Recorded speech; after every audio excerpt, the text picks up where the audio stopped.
आज मीनाक्षी और अनिल की शादी की पहली सालगिरह थी। इस खास मौके को और खास बनाने के लिए मीनाक्षी अपनी शादी का लहंगा पहनने वाली थी। भाभी, अटैची में क्या ढूंढ रहे हो? वो मैं शादी वाला लहंगा निकाल रही थी। तुम्हारे भैया ने बोला है कि टाइम पर तैयार हो जाए। और हाँ, तुम भी मम्मी जी को बोल दो कि टाइम पर सब तैयार हो जाएंगे, क्योंकि थोड़ा घूम फिर लेंगे, उसके बाद हम डिनर करेंगे। अच्छा, तो आज आप अपनी शादी का लहंगा पहनोगे? आप पर ये बहुत सुंदर लगा था जब आप दुल्हन बने थे। आज भी आप बहुत सुंदर लगने वाले हो। मेरी प्यारी भाभी तो वैसे ही बहुत सुंदर है। भाभी, बहुत अच्छे से तैयार होना। अगर आप कहो तो मैं अपनी फ्रेंड पायल को कॉल कर दूं। वो मेकअप आर्टिस्ट का कोर्स सीख रही है, वो आपको अच्छे से तैयार कर देगी। हाँ ठीक है, जैसा तुम ठीक समझो। वैसे तुम मेरा बहुत ख्याल रखती हो। आप भी तो मुझे कितना प्यार करते हो। भाभी, आपसे तो घर में रौनक है। मीनाक्षी और प्रिया के बीच बहुत प्यार था। मीनाक्षी की शादी को 1 साल बीत चुका था और उस 1 साल में कभी भी मीनाक्षी और प्रिया के बीच तू मैं नहीं हुई। दोनों हमेशा मिलजुल कर रहती हैं। शाम को मीनाक्षी जब लहंगा पहनकर तैयार हुई तो वो बेहद खूबसूरत लग रही थी।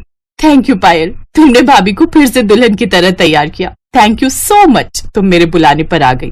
कैसी बातें करती है प्रिया। मीनाक्षी भाभी अगर तेरी भाभी है तो मेरी भी भाभी है, और तू मेरी सबसे अच्छी सहेली है, तो तेरे कहने पर तो मुझे आना ही था। और वैसे भी आज भाभी की शादी की पहली सालगिरह है, तो भाभी को दुल्हन की तरह तैयार होना तो बनता ही है। अच्छा, मैं चलती हूँ। पायल, तुम भी चलो ना हमारे साथ डिनर के लिए। भाभी, मैं जरूर चलती, पर मैंने प्रिया को बताया था आज मेरी चाची जी की बेटी की सगाई है, तो रात को वही फंक्शन है। अरे हाँ, तुम्हारे तो खुद घर का फंक्शन है, तुमने बताया था। चलो कोई नहीं, एक बार फिर से थैंक यू आने के लिए। पायल मीनाक्षी को तैयार करके चली जाती है। रात को सब डिनर पर निकलते हैं। कुछ देर बाद ही बारिश शुरू हो जाती है। अरे, बारिश तो बहुत तेज हो गई। अब तुम दोनों, मुझे नहीं लगता कि बाहर कहीं घूम पाओगी। अनिल बेटा, गाड़ी रेस्टोरेंट के आगे ही रोक ले। हाँ मम्मी, ऐसा ही करना पड़ेगा। चलो डिनर करते हैं, तब तक बारिश रुक जाएगी। कोई बात नहीं भाभी, हम वैसे आउटिंग पर फिर कभी आ जाएंगे, और आज डिनर कर लेते हैं। हाँ, क्यों नहीं। बारिश में तो वैसे भी घूमना ठीक नहीं रहेगा, सारा लहंगा खराब हो जाएगा। सब लोग डिनर करने के लिए रेस्टोरेंट के अंदर चले जाते हैं, पर बारिश रुकने का नाम ही नहीं ले रही थी। बारिश बहुत ज्यादा तेज हो गई थी। डिनर के बाद जब घर जाने का समय हुआ तो अनिल की कार स्टार्ट ही नहीं हुई। सब परेशान हो गए। अब बारिश में इधर उधर घूमकर भी ना ही कोई कैब बुक हो रही थी और ना ही अनिल की गाड़ी स्टार्ट हो रही थी। हार कर सबने एक ही बात सोची। मम्मी, मैं सोच रहा हूँ मेट्रो स्टेशन सामने ही है। एक काम करते हैं, हम मेट्रो पर चलते हैं। मेट्रो में बारिश की भी दिक्कत नहीं होगी, हम आराम से घर पहुंच जाएंगे। कार मैं कल उठा लूंगा, यहाँ पार्किंग में खड़ी है, कोई दिक्कत नहीं होगी। बारिश का पानी सड़कों पर भरा हुआ था। मीनाक्षी का लहंगा भी कीचड़ में भर जाता है। वैसे आज का दिन याद रहेगा। ये एक यादगार दिन होने वाला है। आपकी शादी की पहली सालगिरह पर भैया की कार का खराब होना और हमारा मेट्रो में सफर करना। पर मैं बहुत अजीब लग रही हूँ, बिल्कुल दुल्हन की तरह तैयार हूँ। सब लोग मुझे ही देख रहे हैं। मुझे थोड़ी पता था कि हमें मेट्रो में आना है। मुझे शर्म सी आ रही है। अब हमारी भाभी है ही इतनी सुंदर, तो सब देखेंगे ही ना। टेंशन मत लो भाभी, आप बहुत अच्छे लग रहे हो।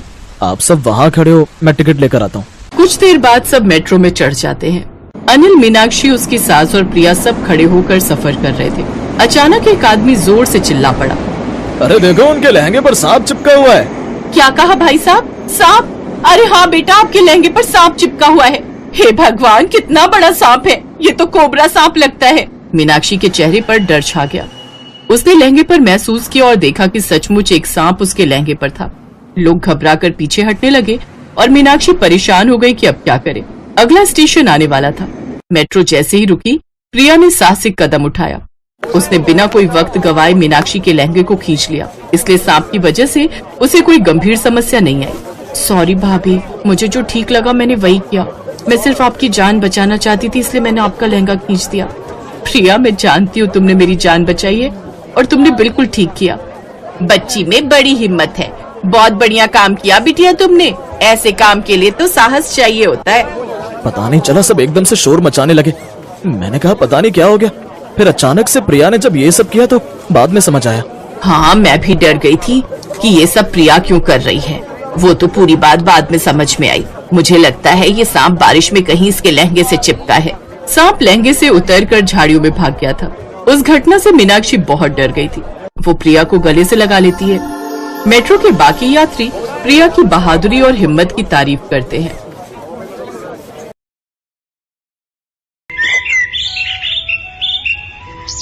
आशा देवी की दो बहुएं थी, सुनीता और सुप्रिया। सुनीता थोड़ी मोटी थी और सुप्रिया पतली दुबली थी। सुप्रिया हर तरह के कपड़े पहन लेती थी, पर सुनीता मोटी थी, इसलिए वो अपनी बॉडी के हिसाब से ही कपड़े पहनती थी। माँ जी, ये इवनिंग गाउन मुझ पर कैसा लग रहा है? बहुत अच्छा लग रहा है बहू, तुम तो पतली दुबली पतंग हो, तुम पर तो सारे कपड़े अच्छे लगते हैं। थैंक यू माँ जी। अरे सुनीता भाभी, आप क्या पहन रहे हो? आप भी कुछ इवनिंग गाउन या मैक्सी टाइप का कुछ पहन लेते। नहीं सुप्रिया, मैं इतनी मोटी हूँ, मुझ पर कहाँ ये सब अच्छा लगेगा। सुप्रिया बहू, सुनीता इतनी मोटी है, उस पर भला ये कपड़े थोड़ी अच्छे लगेंगे।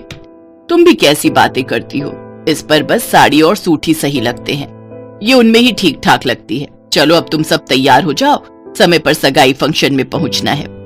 ना जाने उस दिन अपनी सास की बात सुनीता को चुभ गई और वो इस बारे में सोचने लगी, पता नहीं ये अपने आप को क्या समझते हैं। अब देखना मैं भी छोटे छोटे कपड़े पहनूंगी और सुप्रिया से ज्यादा सुंदर लगूंगी मैं। अगले दिन ही सुनीता अपने लिए शॉपिंग करने चली गई और उसने वहाँ से छोटी छोटी स्कर्ट, टॉप, कैपरी, मिडी, वन पीस वगैरह खरीद लिए। सुप्रिया का जन्मदिन था तो सब लोग बाहर खाना खाने जा रहे थे।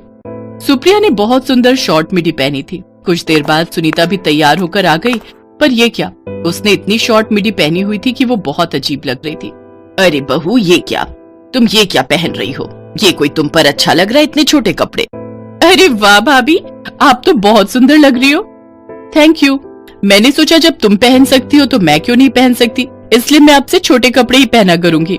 सुनीता के सिर पर तो भूत सवार हो गया था कि वो सुप्रिया की बराबरी करेगी, और यही उसने गलत किया। अब वो रोजाना ही छोटे छोटे कपड़े पहनकर बाहर आने जाने लगी। छोटे कपड़े पहनना बुरी बात नहीं है, पर हमें अपनी बॉडी की बनावट के ही कपड़े पहनने चाहिए, तभी हम पर जचते हैं। पर ये बात सुनीता समझ नहीं पा रही थी। अरे क्या हुआ सुनीता, कितनी देर से तैयार हो रही हो? अरे आ रही हूँ ना, तैयार होने में टाइम भी तो लगता है। पिक्चर आधी निकल गई होगी और तुम अभी तक तैयार नहीं हुई हो, फिर कहोगी कि मैं टाइम पर नहीं आता। अरे तुमने ये क्या पहन लिया, इतनी छोटी निक्कर, तुम्हें क्या हो गया सुनीता? थोड़ा तो ख्याल किया करो, इतने छोटे कपड़े पहन लिए, कितनी अजीब लग रही हो। अरे सुनीता भाभी, आप तैयार नहीं हुए? वो देखो, सुप्रिया ने भी तो शॉर्ट स्कर्ट पहनी है, उसको तो इस घर में कोई कुछ नहीं कहता, मुझे ही सब बोलते हैं। मैं तो सुप्रिया से ज्यादा सुंदर हूँ, मेरे ऊपर कपड़े ज्यादा अच्छे लगते हैं। ये तो देखो ना कैसी सपाट सी है, पतली दुबली, मैं तो फिर भी भरे हुए शरीर वाली हूँ। भाभी, ये नहीं है कि आप मेरी जेठानी हो तो मुझे कुछ भी बोलती रहोगी, आप मेरी जगह ले भी नहीं सकते।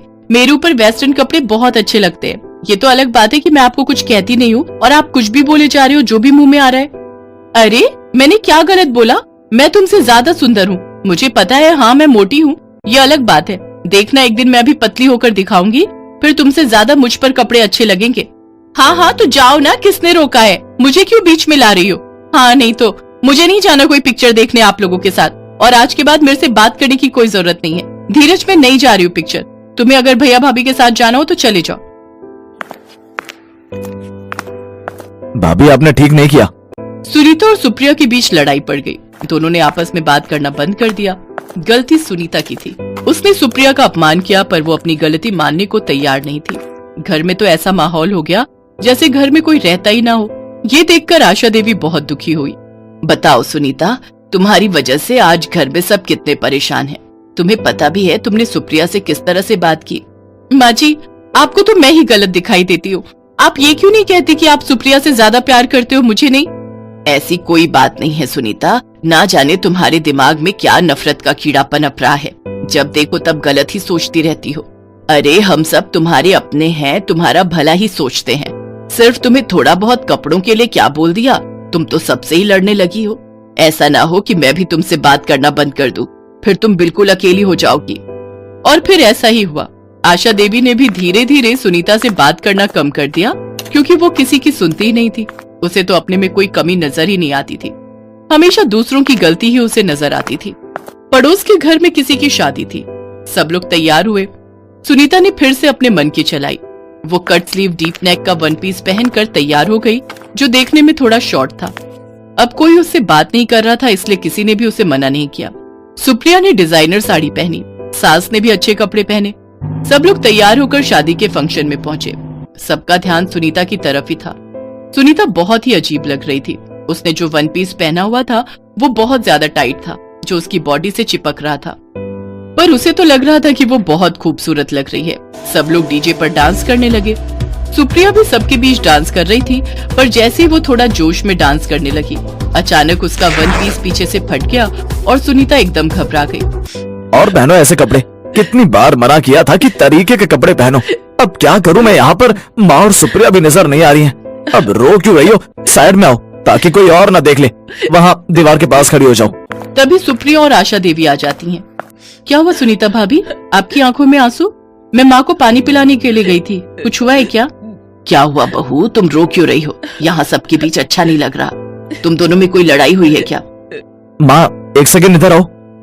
अनिल अपनी माँ के कान में ये बात बता देता है। सुप्रिया बहू जरा बात सुनो, सुनीता की ड्रेस पीछे से फट गई है, इसीलिए वो दीवार के साथ खड़ी है। कुछ करो ताकि हम गेट तक जा सके और कोई देखे ना, इस बात का ध्यान रखना। माँ जी आप चिंता मत करो, सुनीता भाभी को इस हालत में कोई नहीं देखेगा, मैं उनके साथ रहूंगी। भाभी आप आओ मेरे साथ चलो, बस आपको इस तरह बिहेव करना है कि आपकी तबीयत खराब हो रही है, बाकी सब मैं संभाल लूंगी। सुनीता सुप्रिया के आगे थी और सुप्रिया ने सुनीता को पीछे से कसकर पकड़ रखा था। क्या हुआ बहू, तबीयत ठीक नहीं है क्या सुनीता की? हाँ आंटी जी, वो पता नहीं डांस करते करते भाभी को चक्कर आ गए, घर जा रहे हैं। अच्छा आंटी जी मैं चलती हूँ, भाभी की तबीयत ज्यादा खराब हो रही है। सुप्रिया सुनीता को लेकर गाड़ी तक पहुँचती है। सब लोग घर लौट आते हैं। सुनीता बहुत शर्मिंदा थी, वो सबसे सॉरी बोलती है। मुझे माफ कर दो माँ जी, मैं कभी भी ऐसा कुछ नहीं करूंगी जिससे आप सबका अपमान हो।